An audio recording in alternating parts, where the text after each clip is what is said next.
Olá, amigos! Bem-vindos de volta ao nosso canal. No vídeo de hoje, vamos conhecer alguns dos ambientes urbanos mais assustadores e desumanos do planeta. Lugares onde o progresso deu espaço à pobreza, à violência, ao abandono e à luta diária pela sobrevivência. Prepare-se para descobrir o lado mais cruel e sufocante da urbanização descontrolada. Número 1. Monster Building, Hong Kong. Uma vida medida em centímetros. Localizado no distrito de Quarry Bay, o complexo conhecido como Monster Building se tornou um dos símbolos mais brutais do crescimento populacional acelerado e da grave crise habitacional de Hong Kong. Observadas a partir do pátio interno compartilhado, o conjunto parece uma enorme fortaleza de concreto cinzento. 5 blocos gigantescos permanecem unidos, formando paredes verticais que se elevam ao redor dos moradores e praticamente bloqueiam a entrada da luz do sol. Quem olha para cima vê apenas um pequeno recorte do céu, cercado por fachadas altas, escuras e sufocantes. Milhares de pequenas janelas aparecem lado a lado empilhadas em padrões repetitivos que lembram uma gigantesca colmeia humana. Cada abertura representa uma residência, uma família e uma rotina comprimida em um dos ambientes urbanos mais densos do planeta. O complexo abriga milhares de moradores, enquanto outras áreas de Hong Kong também são marcadas pelos chamados apartamentos caixão, espaços minúsculos onde a vida não é organizada em metros, mas praticamente em centímetros. Em algumas dessas moradias, a área disponível não passa de poucos metros quadrados. Os limites entre quarto, cozinha, sala e banheiro simplesmente deixam de existir. Uma pessoa pode precisar dormir ao lado do fogão, guardar roupas acima da cama e preparar uma refeição a poucos passos do vaso sanitário. Em certos cômodos, basta estender o braço para tocar 2 paredes ao mesmo tempo. Virar o corpo durante a noite já exige cuidado. Caminhar de um lado para o outro pode significar afastar objetos, dobrar móveis ou passar por corredores apertados. Como praticamente não existe espaço no chão, todos os pertences são pendurados nas paredes, nas portas e até no teto. Sacolas, roupas, utensílios, ferramentas, panelas, ventiladores e produtos de limpeza ficam organizados em camadas, ocupando qualquer área vazia disponível. Os corredores estreitos são tomados por uma mistura permanente de cheiros. Gordura de fritura, umidade, mofo, produtos químicos de limpeza, fumaça, comida e esgoto se combinam em um ar pesado e difícil de ignorar. Ao mesmo tempo, televisores ligados, crianças chorando, conversas, discussões entre vizinhos e ruídos domésticos atravessam paredes extremamente finas. Nesse ambiente, o silêncio é raro. Viver ali significa aceitar que privacidade é um luxo quase inexistente. Os moradores parecem transformados em pequenas peças de uma máquina urbana, encaixados diariamente em compartimentos de concreto. Entre 4 paredes apertadas, cercados por prédios que escondem o horizonte, muitos passam a vida desejando algo aparentemente simples: uma janela ampla, ar fresco e a visão completa de um céu verdadeiramente azul. Caso essa história tenha chamado sua atenção, deixe sua curtida. Esse gesto ajuda muito o canal. Aproveite também para contar nos comentários de qual cidade você está assistindo. Número 2. Torre de David, Caracas, Venezuela. O arranha-céu da anarquia. A Torre de David, localizada em Caracas, teve planejamento original para se tornar um importante centro financeiro e representar a prosperidade econômica da Venezuela. O projeto prometia escritórios modernos, espaços comerciais e uma estrutura imponente no coração da capital. No entanto, uma grave crise econômica interrompeu a construção. O edifício de 45 andares permaneceu inacabado e, com o passar do tempo, transformou-se em algo completamente diferente do que havia sido imaginado. Uma enorme favela vertical erguida dentro da estrutura abandonada de um arranha-céu. Depois que a obra acabou abandonada, mais de 3.000 pessoas ocuparam o local. As armações de concreto sem acabamento, os pisos vazios e os ambientes originalmente destinados a empresas acabaram convertidos em casas improvisadas. Famílias levantaram paredes, instalaram portas, improvisaram conexões elétricas e adaptaram cada área disponível para criar quartos, cozinhas, pequenos comércios e espaços comunitários. O edifício, entretanto, não possuía elevadores funcionando. Isso significava que os moradores dos andares mais altos precisavam subir e descer dezenas de pavimentos diariamente, por escadas íngremes, inacabadas e, em alguns trechos, sem corrimãos ou qualquer tipo de proteção lateral. Carregar alimentos, água, móveis ou materiais de construção construção até os pisos superiores exigia enorme esforço físico. Crianças, idosos e mulheres grávidas também precisavam enfrentar os mesmos caminhos perigosos. Em várias partes da torre, os corredores terminavam próximos a aberturas expostas. Algumas áreas não possuíam paredes externas, janelas ou barreiras de segurança. Um único passo em falso poderia provocar uma queda fatal. Viver dentro da Torre de David era, em muitos momentos, uma experiência próxima da morte. Além do risco de cair dos andares superiores, os moradores conviviam com instalações elétricas improvisadas, possíveis incêndios, infiltrações, falta de saneamento e disputas relacionadas ao controle de determinadas áreas do prédio. Cabos passavam de forma desorganizada entre apartamentos. Ligações clandestinas distribuíam energia para espaços que nunca haviam sido preparados para funcionar como residências. Uma sobrecarga, um curto-circuito ou o colapso de uma dessas instalações poderia iniciar um incêndio difícil de controlar em uma estrutura tão grande. O que deveria ter representado um monumento ao crescimento econômico acabou se tornando o retrato de uma cidade na qual milhares de pessoas, sem acesso a moradias adequadas, precisaram transformar um esqueleto de concreto em lar. Número 3. Manshiyat Nasser, Cairo, Egito, a sufocante cidade vertical do lixo. Muitas pessoas já ouviram falar de comunidades construídas ao redor de grandes aterros sanitários onde famílias vivem em barracos aos pés de montanhas de resíduos. Manshiyat Nasser, no Cairo, porém, apresenta um cenário diferente e ainda mais impressionante. O local é uma área urbana de construções sólidas, formada principalmente por prédios de tijolos, levantados muito próximos uns dos outros. Quase 1 milhão de pessoas vivem na região, enquanto parte significativa da economia local depende diretamente dos resíduos produzidos pela capital egípcia.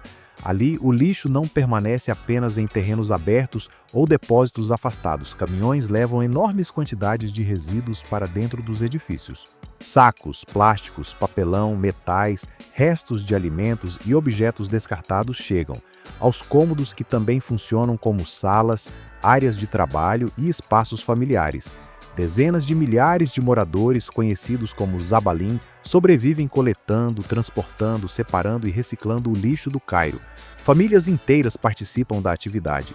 Durante horas, adultos e crianças classificam os materiais manualmente, dividindo os resíduos de acordo com aquilo que pode ser vendido, reutilizado, reciclado ou aproveitado como alimento para animais. Em muitos prédios, cada andar possui uma função específica. O piso térreo pode ficar completamente tomado por sacos de plástico, garrafas, papelão e outros materiais recolhidos nas ruas. No segundo andar, porcos são criados e alimentados com resíduos orgânicos separados durante a triagem. Nos andares superiores, a família cozinha, come, dorme e tenta manter uma rotina doméstica. Tudo acontece dentro da mesma estrutura. Os edifícios tiveram construção extremamente próxima e sem planejamento urbano adequado. Como resultado, os corredores de vento ficam bloqueados e a circulação de ar se torna limitada. A poeira fina produzida pela movimentação do lixo permanece suspensa, entrando nas casas, cobrindo móveis, roupas e alimentos. O cheiro de matéria orgânica em decomposição se mistura ao odor de animais, fumaça, plástico, esgoto e umidade. Moscas e mosquitos encontram condições ideais para se multiplicar.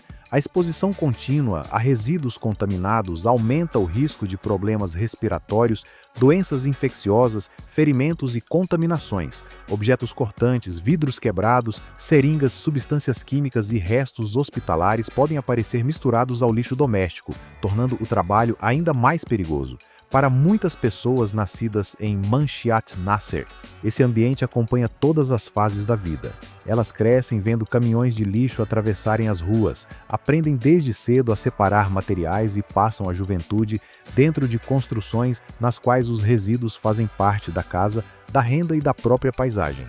Do nascimento até a velhice, milhões de respirações são dadas em uma atmosfera marcada por poeira, fumaça, insetos e decomposição. Número 4. Makoko, Nigéria. Um mar de pessoas sobre um pântano químico. Makoko é uma comunidade construída sobre as águas escuras da região costeira de Lagos. Vista do alto, ela parece uma enorme rede formada por milhares de telhados enferrujados, estruturas de madeira, passarelas improvisadas e pequenas canoas atravessando os estreitos canais. As construções cobrem parte da superfície como se estivessem lentamente engolindo a água. Mas a água de Makoko já não pode ser considerada apenas água. Ela se transformou em uma mistura espessa de resíduos domésticos, plástico, esgoto, fezes humanas e substâncias químicas despejadas sem tratamento adequado. Banheiros abertos liberam dejetos diretamente nos canais. Sacos, embalagens, garrafas e restos de alimentos flutuam entre as casas. Em determinadas áreas, produtos industriais e combustíveis também se misturam ao pântano. O mau cheiro sobe constantemente da superfície, impregnando o ar, a pele, o cabelo e as roupas de qualquer pessoa que permaneça no local. Durante os dias mais quentes, a decomposição dos resíduos intensifica ainda mais o odor. Dezenas de milhares de moradores vivem comprimidos em casas frágeis, erguidas com tábuas, chapas de metal e materiais reaproveitados. Grande parte dessas construções é sustentada por estacas de madeira ou bambu fincadas no fundo instável do pântano. A segurança estrutural é mínima. Uma tempestade forte, uma enchente, a deterioração das estacas ou um incêndio pode destruir rapidamente várias moradias. Não existem ruas convencionais em boa parte da comunidade. Também não há um sistema amplo de abastecimento de água potável, rede oficial de esgoto ou fornecimento elétrico seguro para todos os moradores. O deslocamento, o comércio e várias atividades cotidianas dependem de pequenas canoas escavadas em madeira. Vendedores navegam pelos canais oferecendo alimentos, carvão, água, combustível e itens básicos. Crianças usam barcos para chegar à escola. Moradores transportam mercadorias, animais e materiais de construção sobre embarcações estreitas. Uma das cenas mais perturbadoras é a de crianças muito pequenas navegando sozinhas. Ainda nos primeiros anos de vida, elas aprendem a equilibrar o corpo em canoas frágeis e a remar entre correntes de água contaminada. Para essas crianças, o pântano não é apenas uma paisagem. Ele é a rua, o quintal, o caminho para a escola, o espaço de trabalho e, muitas vezes, o local onde brincam. A água carrega micro-organismos e agentes associados a doenças como cólera, febre tifoide e outras infecções transmitidas por contaminação. Mosquitos se reproduzem em áreas de água parada, aumentando a exposição a enfermidades. Ferimentos provocados por madeira, metal enferrujado ou lixo submerso também podem causar infecções graves. A vida em Makoko parece uma cena retirada de um filme de ficção científica sombrio. Seres humanos acabaram privados de necessidades básicas da civilização moderna, mas ainda precisam trabalhar todos os dias para sobreviver sobre uma fundação de lama, resíduos e substâncias tóxicas. Número 5. Aterro de Ghazipur, Nova Delhi. Índia, um gigantesco vulcão de lixo. Nos arredores de Nova Delhi, o aterro de Ghazipur deixou de ser um simples local de descarte de resíduos. Ao longo de décadas, ele cresceu até se transformar em uma enorme montanha de lixo com aproximadamente 61 metros de altura, dimensão semelhante à de um prédio de 20 andares. Sua extensão ocupa uma área comparável à de dezenas de campos de futebol. O volume é tão grande que a formação pode ser observada até mesmo em imagens de satélite. Milhões de toneladas de resíduos urbanos sem separação adequada acabaram acumuladas ali. Restos de comida, plástico, tecido, metal, papel, vidro, produtos eletrônicos, substâncias químicas e rejeitos de diferentes origens formam camadas sucessivas. A montanha libera um cheiro extremamente forte, capaz de se espalhar por vários quilômetros e atingir bairros inteiros. Líquidos resultantes da decomposição atravessam os resíduos e podem contaminar o solo e fontes subterrâneas de água. Ao mesmo tempo, poeira e partículas provenientes do aterro se espalham pelo ar. O que transforma Ghazipur em um verdadeiro cenário infernal, porém, é a presença de incêndios que parecem nunca terminar. A decomposição da matéria orgânica nas partes mais profundas da montanha gera grandes quantidades de metano. Quando o gás encontra altas temperaturas, fontes de ignição ou áreas em combustão, o lixo pode pegar fogo. O aterro passa então a se comportar como um vulcão de resíduos. Fumaça escura e tóxica sobe da montanha e cobre as comunidades próximas. A queima de plástico e outros materiais libera partículas perigosas, além de compostos nocivos, incluindo dioxinas. Durante determinados períodos, as chamas permanecem escondidas sob a superfície e avançam lentamente pelas camadas internas. Em outros momentos, focos de incêndio se tornam visíveis e espalham uma névoa pesada pela região. Ainda mais assustador é o fato de que milhares de famílias pobres vivem e trabalham ao redor dessa estrutura instável. Muitos moradores sobrevivem recolhendo materiais recicláveis no aterro. Todos os dias, homens, mulheres e crianças sobem pelas encostas íngremes em busca de plástico, metal, papelão e qualquer objeto que possa ser vendido. Eles caminham sobre uma superfície irregular, formada por materiais cortantes, resíduos contaminados e áreas que podem ceder sem aviso. Algumas famílias constroem barracos improvisados ao pé da montanha. Elas respiram o ar contaminado, convivem com moscas, roedores, fumaça e água poluída, enquanto enfrentam o medo constante de uma explosão de metano. Também existe o risco de deslizamentos. Como o lixo permanece compactado de maneira irregular, partes inteiras da montanha podem desabar. Em poucos segundos, toneladas de resíduos são capazes de soterrar pessoas, barracos e até uma comunidade inteira. Para quem vive ali, o aterro não é apenas um local de trabalho. Ele ocupa o horizonte, contamina o ar e permanece como uma ameaça permanente acima das casas. Número 6. Skid Row. Los Angeles, Estados Unidos, o lado escuro do sonho americano. Localizado no coração de Los Angeles, Skid Row provoca um enorme choque em qualquer pessoa que imagina a cidade apenas como a terra de Hollywood, das celebridades, das mansões e das grandes oportunidades. A poucos quarteirões de modernos arranha-céus, hotéis sofisticados e sedes de empresas bilionárias, encontra-se uma das maiores concentrações de pessoas em situação de rua dos Estados Unidos. Milhares de seres humanos vivem permanentemente nas calçadas da região. Algumas estimativas citadas no material original apontam aproximadamente 8.000 pessoas. Ruas inteiras acabaram transformadas em labirintos de barracas rasgadas, lonas azuis, cobertores, carrinhos de supermercado e caixas de papelão. Em determinados trechos, as estruturas improvisadas se estendem por quarteirões. Pequenos espaços delimitados por tecido e plástico funcionam como quartos, salas e áreas de armazenamento. Os moradores tentam proteger seus poucos pertences e encontrar alguma privacidade, mesmo estando expostos em plena via pública. O asfalto e as calçadas acumulam lixo, garrafas, embalagens, restos de comida e seringas usadas. Sob o calor do sol da Califórnia, o cheiro de urina, resíduos e decomposição se intensifica. A ausência de banheiros públicos suficientes e de estruturas adequadas de higiene faz com que necessidades básicas se transformem em um problema diário.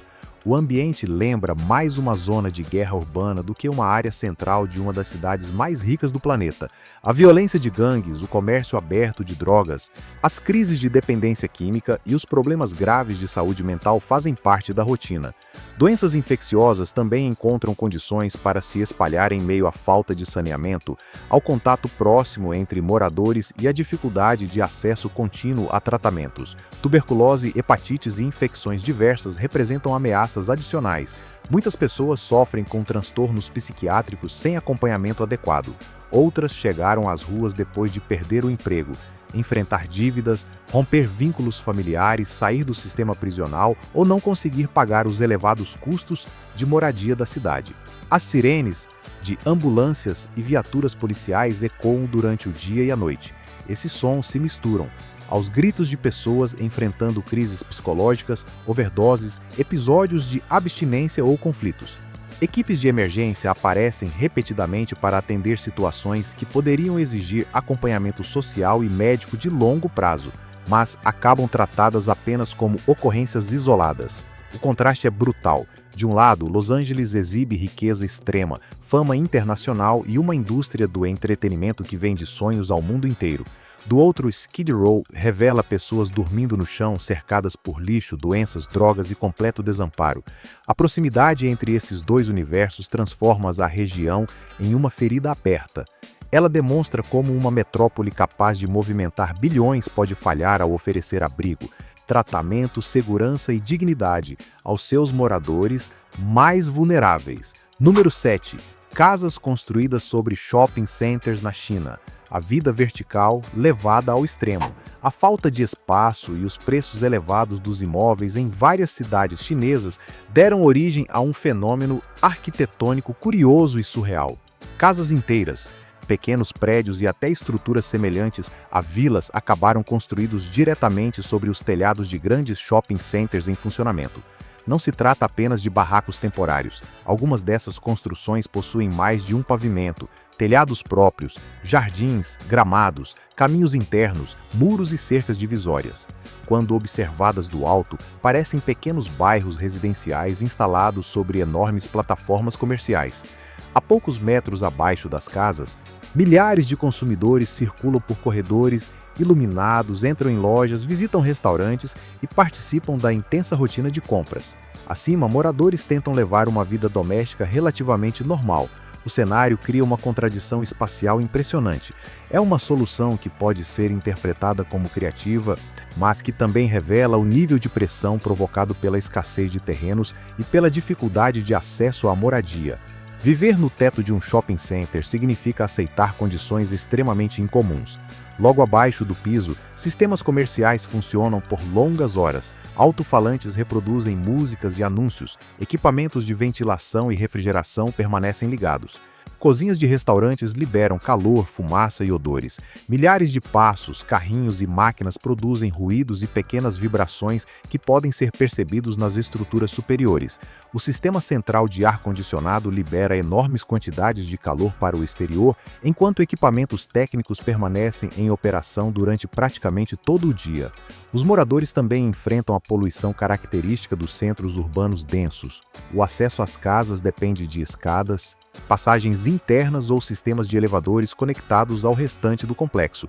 Levar móveis, alimentos, botijões, materiais de construção ou outros itens essenciais pode exigir trajetos complexos. Até o descarte de lixo e a realização de reparos precisam obedecer às limitações da estrutura comercial.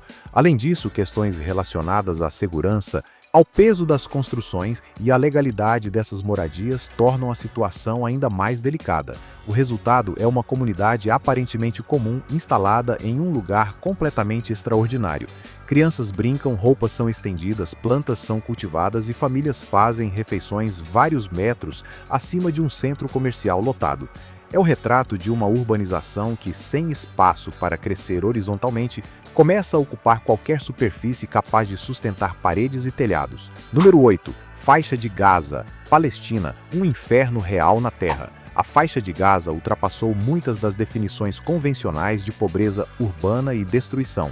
O território se tornou um dos símbolos mais extremos de confinamento, guerra, deslocamento e colapso da infraestrutura. Mais de 2 milhões de pessoas vivem comprimidas em uma estreita faixa de terra, marcada por densidade populacional muito elevada e por severas restrições à circulação de pessoas e mercadorias. A paisagem urbana passou a ser dominada pelo tom acinzentado dos blocos de concreto destruídos. Edifícios atingidos por bombas e projéteis permanecem abertos, revelando quartos, móveis quebrados, paredes arrancadas e estruturas de ferro retorcidas.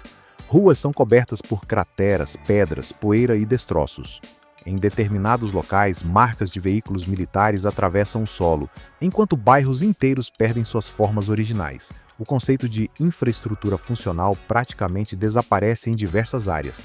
Redes de eletricidade, abastecimento de água, saneamento e atendimento de saúde operam sob enorme pressão ou entram em colapso. Hospitais precisam lidar com falta de energia, medicamentos, equipamentos, combustível e espaço. Famílias tentam encontrar abrigo em escolas, prédios parcialmente destruídos, acampamentos improvisados ou casas superlotadas. A rotina dos moradores é formada por uma sequência sufocante de dias voltados à sobrevivência. Conseguir água limpa pode se tornar uma missão. Grande parte das fontes disponíveis sofre com salinização, contaminação por esgoto, substâncias químicas e danos provocados pelos conflitos. Quando a água chega, muitas famílias precisam armazená-la em recipientes e controlar cada pequena quantidade. A energia elétrica pode ficar disponível apenas durante períodos limitados. Hospitais, padarias, sistemas de comunicação e residências dependem de geradores, painéis solares ou outras soluções frágeis. Quando falta combustível, os equipamentos param. A escuridão toma conta das casas e interrompe atividades básicas. No céu, o ruído constante de aeronaves e drones funciona como uma lembrança permanente de que um ataque pode acontecer a qualquer momento. Para os moradores, o som não é apenas um elemento distante. Ele provoca medo, ansiedade e uma sensação contínua de ameaça. Crianças crescem cercadas por explosões, fumaça, poeira, sirenes e perdas familiares.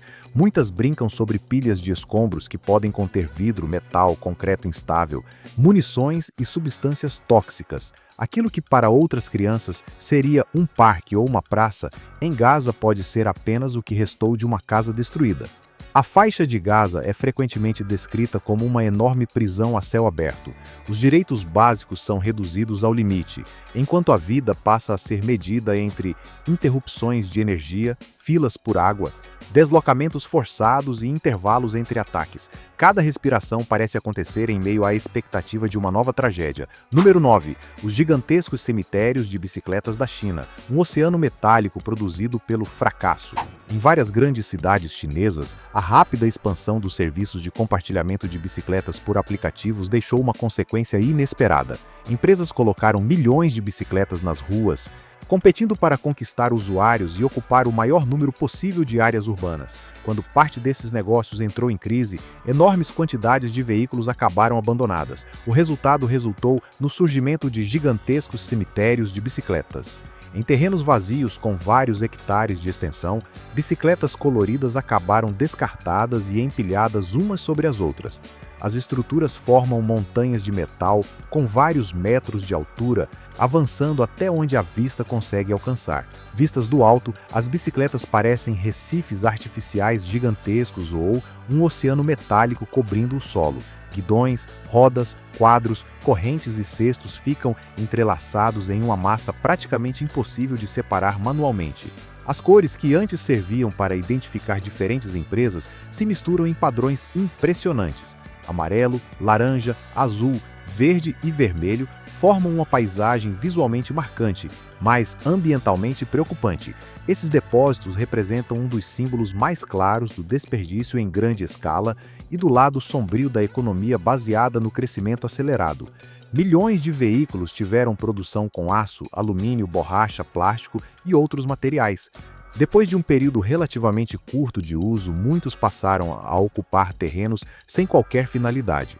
A concentração de metal é tão intensa que a vegetação existente sob as pilhas pode ser completamente destruída.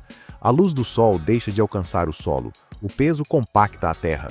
A água da chuva se acumula em espaços entre pneus e peças, favorecendo a proliferação de insetos.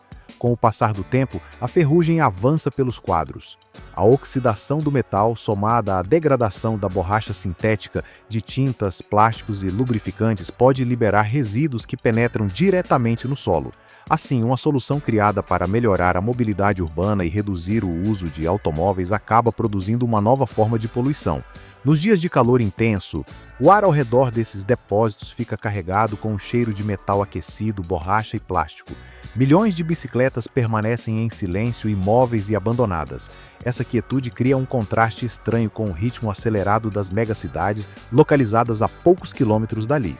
Enquanto multidões correm para o trabalho e veículos atravessam avenidas lotadas, um oceano de bicicletas enferrujadas permanece parado, como um monumento ao excesso de produção, à competição descontrolada e ao planejamento fracassado. Número 10. Bangladesh. Os trens da vida e da morte. Durante grandes feriados, especialmente o Eid al-Fitr, o sistema de transporte de Bangladesh pode sofrer uma pressão extrema.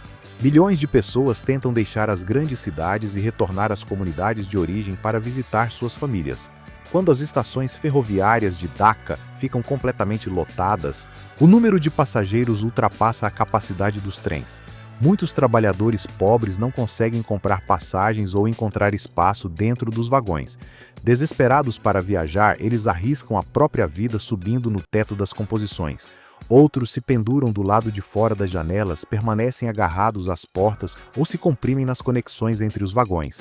Vistos à distância, os trens parecem monstros metálicos completamente cobertos por um mar de pessoas. Centenas de corpos ocupam o teto, enquanto braços e pernas aparecem nas laterais. Quase nenhuma parte externa permanece livre. O ambiente sobre esses trens pode ser descrito como um inferno em movimento. Sob o calor intenso, os passageiros ficam expostos diretamente ao sol durante horas.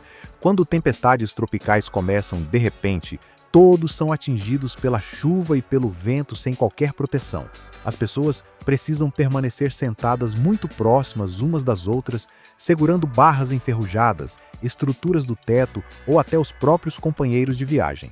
Quando o trem acelera, desacelera ou faz uma curva, todo o grupo precisa ajustar o corpo para evitar uma queda. Não há cintos, corrimãos adequados ou equipamentos de segurança. Um momento de desatenção causado pelo cansaço pode ser fatal. Um passageiro que adormece, perde o equilíbrio ou solta as mãos corre o risco de cair diretamente nos trilhos. Galhos baixos representam outra ameaça. Como as pessoas estão sentadas ou agachadas sobre o teto, podem ser atingidas por árvores, placas, cabos e outras estruturas próximas à ferrovia. Viadutos estreitos e passagens de baixa altura são ainda mais perigosos. Sem tempo suficiente para reagir, dezenas de passageiros podem ser atingidos em poucos segundos. Mesmo sabendo dos riscos, muitas pessoas continuam subindo nos trens porque acreditam não ter outra alternativa. Elas precisam viajar, encontrar suas famílias ou retornar para casa. E o sistema formal de transporte não consegue atender a demanda.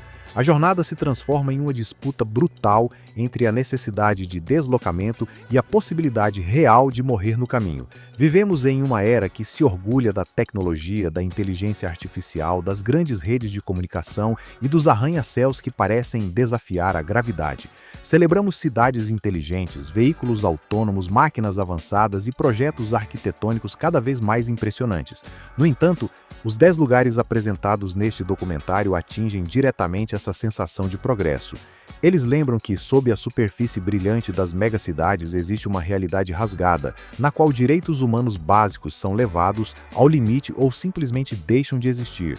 Uma cidade deveria conectar pessoas, oferecer segurança, facilitar o acesso a oportunidades e proteger seus habitantes. Nos ambientes que acabamos de conhecer, porém, a cidade se transforma em algo completamente diferente. Ela passa a agir como uma estrutura parasitária, consumindo a força, o tempo, a saúde e a esperança daqueles que possuem menos recursos. Viver em espaços medidos em centímetros em Hong Kong, subir dezenas de andares por escadas perigosas em Caracas, separar lixo dentro da própria casa no Cairo ou navegar por águas tóxicas em Makoko não deveria ser considerado normal.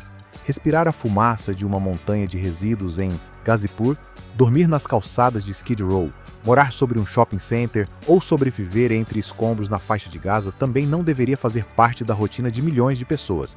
Da mesma forma, transformar milhões de bicicletas em sucata ou permitir que passageiros viajem pendurados no teto de trens revela falhas profundas na maneira como as cidades, as empresas e os sistemas públicos são organizados. Isso já não pode ser chamado de vida plena. É sobrevivência instintiva em ambientes contaminados pelo lixo, pela violência, pela desigualdade, pelo abandono e pela indiferença. Ao observar as casas frágeis erguidas sobre o pântano de Makoko ou a gigantesca montanha de lixo de Gazipur, entendemos que a urbanização, quando não é acompanhada por políticas públicas, planejamento, responsabilidade e compaixão, pode se tornar apenas uma nova forma de exílio.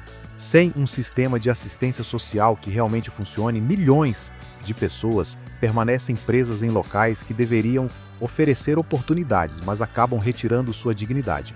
Esperamos que essas imagens permaneçam em sua memória por mais tempo do que uma paisagem comum, que elas sirvam como um lembrete da enorme distância que ainda separa os seres humanos, mesmo em uma época de tantos avanços. Obrigado por nos acompanhar durante toda esta jornada. Deixe sua opinião na seção de comentários. Não se esqueça de curtir o vídeo e de se inscrever no canal para continuar explorando conosco lugares, histórias e fenômenos impressionantes nos próximos documentários. Muito obrigado!